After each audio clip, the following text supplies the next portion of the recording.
So, out of context, Halloween traditions seem a little odd. That's not to say other holidays don't have a similar problem. So we dip eggs in colored vinegar and a giant rabbit hides them? That's right. However, to the accustomed, the event and its practices are more than accepted. Halloween is widely celebrated. It's seen as an integral part of an American culture. Having said that, there's definitely something different with Halloween. It stands apart from our other yearly celebrations as a departure into the macabre, into our fears. And it begs the question, where did these qualities come from? How did it get this dark? The first answer is relatively straightforward. Both its strange traditions and eerie undertones permeate from Halloween's ancient relative, the 2,000-year-old Celtic celebration known as Samhain. But to fully understand why our rendition is the way it is, we'll need to explore the original celebration and the culture surrounding its conception. The Celts were a diverse collection of people endemic to Europe who, from about 2000 to 100 BCE, spread over vast swaths of the continent. Over time, their culture was gradually destroyed, or bred out.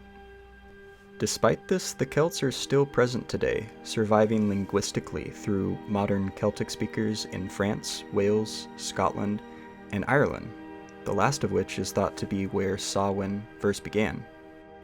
The holiday itself is essentially the Celtic New Year, marking the start of the dark half of the year, ending its light half.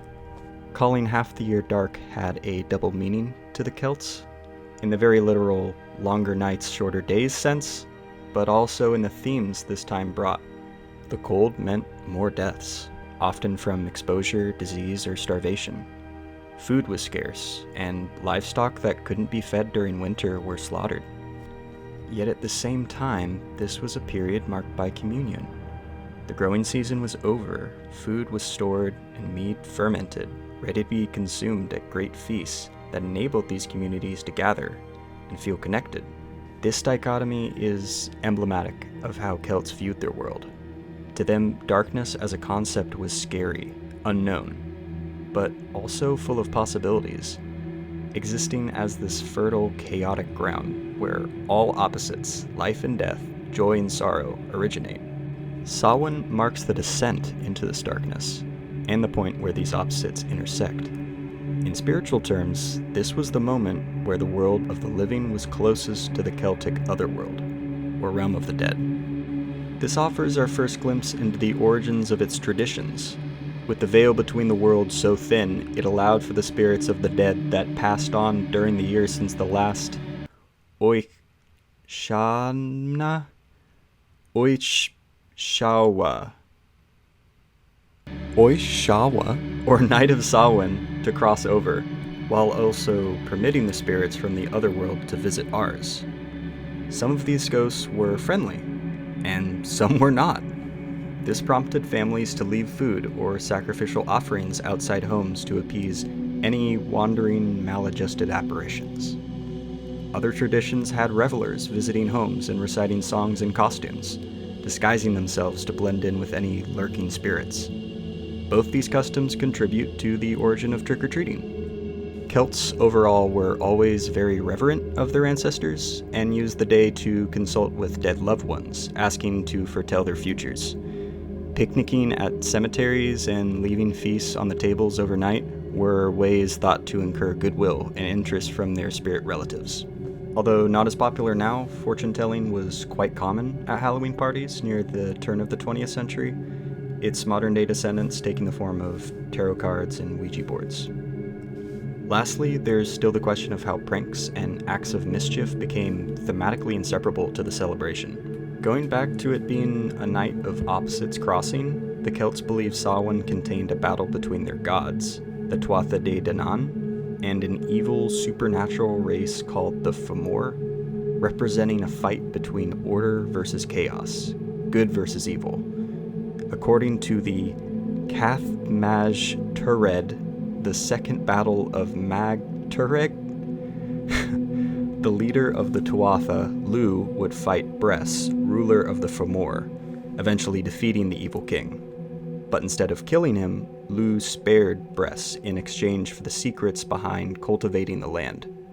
Lu recognized that Fomor were a necessary evil, and to stop their power manifesting into evil, it needed to be controlled. This folktale's theme would resonate into subsequent celebrations down the years, giving Gaelic teenagers a way to express the urge for mischievous deeds for one night, in a kind of ancient tame purge. So we've seen which elements from Halloween manifest from Samhain, but how did our holiday emerge from a celebration about spirits and pagan gods? Eamon Kelly, the former keeper of antiquities at the National Museum of Ireland, summarized that modern Halloween is a combination of Samhain traditions brought to the United States by early Irish and Scottish immigrants, and end-of-harvest practices brought by other European immigrants, with the Christian All Saints' Day superimposed on it. As he touched on, the Christian influence is pretty important to this transition. As Christianity spread throughout Ireland in the 5th century, paganism was suppressed, and the celebration of Samhain began to fade. But not before imparting strong influences to Halloween festivities that we see today. This can be attributed to how important certain themes and rituals were to the Irish. For centuries after conversion, Irish kings would hold gatherings on a hill near modern Dublin called Tallaghda, named after the sun goddess said to have died there. It served as a major spiritual center for Samhain celebrations, hosting a huge bonfire every October 31st. I didn't touch on bonfires before because most American celebrations don't include them, but many modern Irish and European festivals do. In fact, the act of burning bonfires and effigies was incredibly central to Samhain. It represented a light defying the coming darkness, offering reassurance to worshippers that the sun and good fortune would eventually return. The effigies were slightly different in that they symbolized what the Celts wanted to banish in the coming year, like fear or disease. This is the one theme that I wish survived Christianization, the idea that fear of the unknown could be separated from oneself and banished. In Gaelic, the way to conjugate I am afraid is tha in tengel orm, or literally, a fear is upon me. It divests yourself from the emotion, showing that despite living through uncertain times, you are still more than the sum of your fears, even on days like Halloween, when you want to be afraid.